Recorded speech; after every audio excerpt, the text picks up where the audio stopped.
যদি কাগজে লেখো না, কাগজ ছিঁড়ে যাবে, পাথরে লেখো না, পাথর হয়ে যাবে।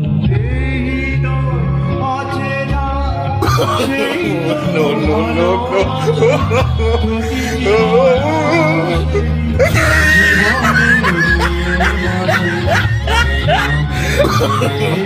no, no, no, no.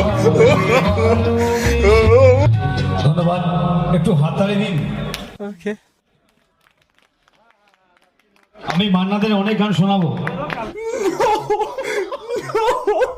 ঠান্ডায় কি সব হাতটা জমে গেছে নাকি? সবাই জোরে জোরে হাততালি দিন। আশা করি সকলের দাদার গান খুব ভালো লাগছে। আমরা এরপর আরো অনেক অনেক গান শুনবো আজকে।